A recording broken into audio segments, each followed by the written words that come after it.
जय महाराष्ट्र मित्रांनो, 2619 जागांसाठी महाराष्ट्र सरकारतर्फे गट क भरती निघाली आहे. खासियतीचे असे गृह विभाग, वित्त विभाग, ऊर्जा व कामगार विभाग यांच्या अंतर्गत ही भरती होते. परमनंट सरकारी जॉब आहे, टॉप लेवलच्या पोस्ट आहेत, सॅलरी चांगली आहे. त्यामुळे नक्की अप्लाय करा. मग तुम्ही 10वी पास आहात, कुठल्याही शाखेतून ग्रॅज्युएट झालाय, तुम्ही अप्लाय करू शकताय. आजच्या व्हिडिओत तीच माहिती तुम्हाला सांगतोय. कोण कोण अप्लाय करू शकताय, कशा प्रकारे अप्लाय करायचं, स्टडी कसा करायचा, वयाची अट काय. त्यामुळे व्हिडिओ पूर्ण बघा. तुम्ही तुमच्या फॅमिलीमध्ये कोणाला परमनंट गव्हर्नमेंट जॉब पाहिजे असेल, नक्की त्यांच्यासोबत शेअर करा. आता स्क्रीनवर जाऊन संपूर्ण माहिती सांगतो. त्याआधी अशीच नवीन नवीन अपडेट पाहिजे असेल तर नक्की चॅनल सबस्क्राईब करा. चला तर बघूया डिटेलमध्ये.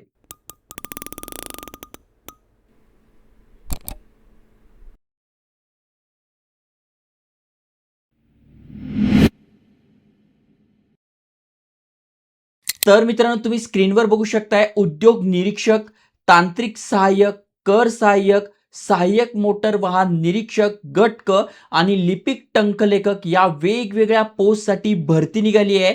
जसं की विभाग तुम्ही बघू शकताय, उद्योग, ऊर्जा, कामगार विभाग, वित्त विभाग आणि गृह विभाग या अंतर्गत. तसेच मंत्रालयीन प्रशासकीय विभाग म्हणजे महाराष्ट्रातलं जे मंत्रालय आहे त्यासाठी ही भरती होते आणि सगळ्यात जास्त जागा त्यासाठीच आहे. 1864 जागी आहे. आणि बाकीच्यांसाठी तुम्ही बघू शकताय, म्हणजे अशा टोटल 2619 जागांसाठी ही गट क साठी परमनंट भरती निघाली. तुम्ही ते वाचू शकताय. गट क सेवा संयुक्त पूर्व परीक्षा होणार आहे. महत्वाचं म्हणजे ही परीक्षा दरवेळेस ऑफलाईन असते, यावेळेस ऑनलाईन संगणकावर होणार आहे. त्यामुळे एक चांगली गोष्ट आहे. तुम्ही तुमच्या फॅमिलीमध्ये कोणी इलिजिबल असेल तर नक्की शेअर करा. कारण की महाराष्ट्र लोकसेवा आयोग यांच्या ऑफिशियल वेबसाईटवर आपण आलो तरी नोटिफिकेशन दिसून जाईल. अप्लाय करणं सुरू झालंय. कशा प्रकारे अप्लाय करायचं, म्हणजे न्यू रजिस्ट्रेशन करून कशा प्रकारे तुम्ही अप्लाय करू शकताय त्याचीही माहिती सांगतोय. आणि यासाठी जर अप्लाय करायचे तर स्टडी कसं करायचा ते पण मी तुम्हाला सांगणार आहे. ओके. सगळ्यात महत्वाचा जो बदल झालाय तो झालाय की यावरची परीक्षा जी आहे ती ऑनलाईन होणार आहे. दरवर्षी ऑफलाईन असते, यावेळेस सीबीटी माध्यमातून ऑनलाईन होणार आहे. अजून एक महत्वाच्या तारखा इथे समजून घ्या. 27 जून पासून आपण अप्लाय करू शकतोय 17 जुलै पर्यंत. ओके. म्हणजे 17 जुलै ही शेवटची तारीख आहे अप्लाय करण्यासाठी. पेमेंट करण्यासाठी 19 जुलै असणार आहे. त्याआधी तुम्हाला हे फॉर्म भरायचं आणि पेमेंट करायचं आहे. बाकी सगळे आरक्षण कसं आहे, कोणाला किती आहे, खेळाडूंना किती आहे, त्या रिलेटेड इथे सगळी माहिती तुम्हाला वाचायला मिळेल. आता सगळ्यात महत्त्वाचं म्हणजे कोण कोण पात्र आहे आणि त्यांच्यासाठी किती वेतन श्रेणी आहे. जसं की बघू शकताय, सगळ्यात पहिली जी पोस्ट आहे उद्योग निरीक्षक, उद्योग संचालनामार्फत, तर 35,000 रुपयांपासून 1,12,000 पर्यंत इथे सॅलरी जाते. प्लस तुम्हाला भरपूर सारे अलाउन्सेस मिळतात. दुसऱ्या पोस्टसाठी 92,300 पर्यंत जाते. कर सहाय्यकसाठी 81,100 रुपयांपर्यंत जाते. अधिकचे महागाई भत्ता व भरपूर सारे अलाउन्सेस तुम्हाला मिळतात. लिपिक टंकलेखक म्हणजे तुमचं जर टायपिंग झालंय तर 63,000 रुपयांपर्यंत जातं. भरपूर सारे अलाउन्सेस मिळतात. आणि सहाय्यक मोटर वाहन निरीक्षक यासाठी तुम्ही अप्लाय करताय तर 1,22,800 रुपयांपर्यंत जातो. इथे पण सॅलरी चांगली आणि भरपूर सारे अलाउन्सेस मिळतात.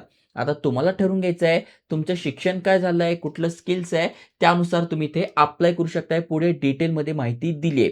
तर अप्लाय करण्यासाठी पात्रता अशी आहे की आपण भारताचे नागरिक पाहिजे, जे की आपण आहोत. आपली जी वयोमर्यादा आहे ती 1 ऑक्टोबर 2026 रोजी कॅल्क्युलेट केली जाणार आहे. म्हणजे तुमचं जे पण वय असेल ते 1 ऑक्टोबर 2026 रोजी तुम्हाला कॅल्क्युलेट करायचं आहे. म्हणजे जर का ओपन कॅटेगरीतनं तुम्ही असाल तर मिनिमम वय जे आहे प्रत्येकासाठी 19 आहे.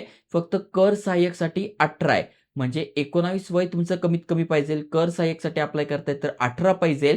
आणि मॅक्झिमम तुम्ही बघू शकताय, सर्वसाधारण म्हणजे ओपन कॅटेगरीसाठी 19 ते 38 आहे सगळ्यांसाठी. त्यानंतर प्रावीण्यप्राप्त खेळाडूंसाठी तुम्ही ते बघू शकताय 43 आहे. मागासवर्गीय तुम्ही आहात तर तुमच्यासाठी 43 पर्यंत वयामध्ये सूट दिलेली आहे. माजी सैनिक असाल तर 38 प्लस 30.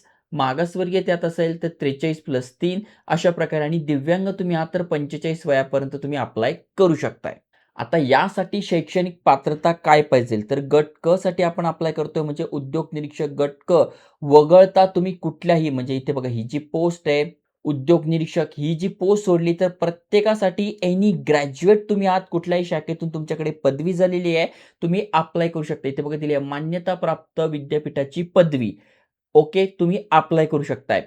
आणि उद्योग निरीक्षक गट क साठी अप्लाय करताय, तर यासाठी यांनी काय मागितलंय, स्थापत्य अभियांत्रिकी म्हणजे इंजिनिअरिंग तुमचं झालेलं आहे. यामधून तुम्ही अप्लाय करू शकताय किंवा तुमचं विज्ञान शाखेतील पदवी तुमच्याकडे आहे तरी चालणार आहे. बाकीच्यांसाठी एनी ग्रॅज्युएट आणि या पोस्टसाठी एकतर स्थापत्य अभियांत्रिकीची पदवी किंवा विज्ञान शाखेची पदवी पाहिजे. आणि मोटर सहाय्यक यासाठी तुम्ही अप्लाय करताय तर एस-एस-सी म्हणजे 10वी तुमचं झालंय किंवा सिमिलर शिक्षण झालंय, तुम्ही अप्लाय करू शकताय. प्लस इथे यांनी अजून काय मागितलंय तुम्ही बघू शकताय. यापैकी कुठलाही तुमचा डिप्लोमा झालेला आहे तरी चालणार आहे. ओके. मोटर वाहन निरीक्षकसाठी आपण अप्लाय करतोय, तर गाडी चालवण्याचा अनुभव बाकी इथे बघा अनुभवाबद्दल माहिती दिलेली आहे. प्लस अजून खाली स्क्रोल केल्यानंतर तुमच्याकडे गाडी चालवण्याचं लायसन्स पाहिजे आणि यासाठी शारीरिक आहार्यता पण दिली आहे. म्हणजे उंची तुमची 163 सेंटीमीटर पाहिजे कमीत कमी. महिलांसाठी 155 सेंटीमीटर. छाती तुमची 79 सेंटीमीटर पाहिजे आणि फुगून 5 सेंटीमीटर तुमची वाढली पाहिजे. ओके. आणि यांच्यासाठी बघू शकताय 45 किलोग्रॅम कमीत कमी इथे वजन पाहिजे. अजून खाली स्क्रोल केल्यानंतर जे लिपिक आणि टंकलेखकसाठी अप्लाय करताय त्यांच्यासाठी बघू शकताय मराठी टायपिंग तुमचं झालेलं पाहिजे. 30 वर्ड प्रति मिनिट तुमचा स्पीड पाहिजे आणि इंग्रजी 40 वर्ड प्रति मिनिट. ओके. म्हणजे कळलंय जर का तुम्ही यासाठी अप्लाय करताय तर तुमची शारीरिक आहार्यता, ड्रायव्हिंग लायसन्स, 10वी आणि यापैकी कुठलाही डिप्लोमा असेल तरी चालणार आहे. आणि जर का टायपिंगसाठी अप्लाय करताय तर एनी ग्रॅज्युएट प्लस तुमचं हे टायपिंग झालेलं पाहिजे. आणि बाकीच्यांसाठी तुम्ही एनी ग्रॅज्युएट अप्लाय करू शकताय. ओके. आता सगळ्यात महत्त्वाचं म्हणजे निवड प्रक्रिया कशी होणार आहे, तर आपण इथे जे अप्लाय करणार आहोत त्यानंतर आपली एक ऑनलाईन एक्झाम होणार आहे. ऑनलाईन एक्झाम नंतर सिलेक्शन होणार. तर जसं की बघू शकता इथे 5ही पोस्टची नावं दिली आहे. सगळ्यांसाठी इथे संयुक्त पूर्व परीक्षा होणार आहे. त्याच्यानंतर संयुक्त मुख्य परीक्षा होणार आहे. 100 गुणांचे असणारे संयुक्त पूर्व परीक्षेचे गुण आणि संयुक्त मुख्य परीक्षेचे जे गुण आहे ते 400 असणार आहे. म्हणजे पूर्व परीक्षा 100 आणि मुख्य परीक्षा 400 असे टोटल 500 मार्कांची होते.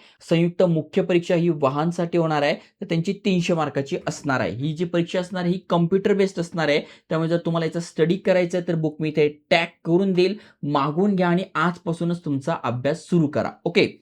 अजून खाली स्क्रोल केल्यानंतर तुम्हाला डिटेलमध्ये सगळी माहिती दिली आहे. जे रेड स्टारमध्ये दिले आहे ते तुम्हाला वाचणं गरजेचं आहे. त्याच्यामध्ये महत्त्वाच्या गोष्टी दिलेल्या आहेत. अजून खाली स्क्रोल केल्यानंतर तुम्हाला यामध्ये डिटेल माहिती दिसून जाईल. त्यानंतर अप्लाय कसं करायचं, कुठले-कुठले डॉक्युमेंट अपलोड करायचे, त्याची साईज किती पाहिजे, त्याचीही माहिती दिलेली आहे. यासाठी परीक्षा शुल्क किती असणार आहे, तर संयुक्त पूर्व परीक्षेसाठी 394 अमागाससाठी आणि मुख्य परीक्षेसाठी 544. अमागासवर्गीयांसाठी 294, 344, माजी सैनिकांसाठी 44-44 रुपये. ओके. जी की नॉन रिफंडेबल असणार आहे. एकदा भरली की भरली परत मिळणार नाही. ओके. त्यानंतर कॅटेगरीनुसार सुद्धा इथे जागा दिल्या आहे. म्हणजे तुम्ही कुठल्या कॅटेगरीतनं येतात त्यासाठी किती जागा आहे ते तुम्ही ते बघू शकताय. पोस्टनुसार दिलेलं आहे आणि सगळ्यात जास्त जागा जी आहे 1864 साठी त्यासाठी पण तुम्ही बघू शकताय. म्हणजे इथे पदसंख्या दिलेली आहे. ओपनसाठी किती आहे, त्याच्यानंतर ओबीसीसाठी किती आहे, ईडब्ल्यूएससाठी किती आहे, या सगळ्यांसाठी इथे जागा दिलेल्या आहेत. तुम्ही इथे बघू शकताय. मग महिला आहात, खेळाडू आहात, माजी सैनिक आहात, ओपन कॅटेगरीतनं आहात, पदवीधर आहात, भूकंपग्रस्त आहात, प्रकल्पग्रस्त आहात, तर सगळ्यांसाठी इथे जागा राखीव आहे ते पण तुम्ही इथे बघू शकताय आणि त्यानुसार अप्लाय करू शकताय. इथे बघा अतिथीगृह मुंबईसाठी दिलेलं आहे. त्याच्यानंतर बघा अशा अनेक जागांसाठी दिलं आहे. मग नाशिकसाठी तुम्हाला अप्लाय करायचं आहे, मुंबईसाठी पाहिजेल आहे, अमरावतीसाठी पाहिजेल आहे, कुठल्या ठिकाणासाठी पाहिजेल आहे ते पण तुम्ही ते डिटेलमध्ये बघून घ्या. याची लिंक तुम्हाला डिस्क्रिप्शनमध्ये मिळून जाईल. फर्स्ट कमेंटमध्ये मिळून जाईल. त्यामुळे तुम्ही तुमच्या फॅमिलीमध्ये कोणी एलिजिबल असेल, नक्की त्यांच्यासोबत शेअर करा. कारण की जागा चांगल्या आहेत, पोस्ट चांगली आहे, महाराष्ट्र सरकारचा पर्मनंट जॉब आहे, गट क आहे, त्यामुळे संधी चांगली आहे आणि अप्लाय करणं पण सोपं आहे. याची लिंक डिस्क्रिप्शनमध्ये दिली आहे. नवीन असाल तर तुम्हाला इथे न्यू रजिस्ट्रेशन करून घ्यायचं आहे. म्हणजे ईमेल ॲड्रेस, मोबाईल नंबर, त्याच्यानंतर ओ-टी-पी येऊन ओ-टी-पी व्हेरिफाय करून घ्यायचा आहे. पासवर्ड टाकून घ्यायचा आहे, जन्मतारीख टाकायची आहे, तुमचं इथे नाव टाकून घ्यायचं आहे. त्यानंतर तुमचं ब्लड ग्रुप सगळी माहिती टाकून घ्यायची आहे.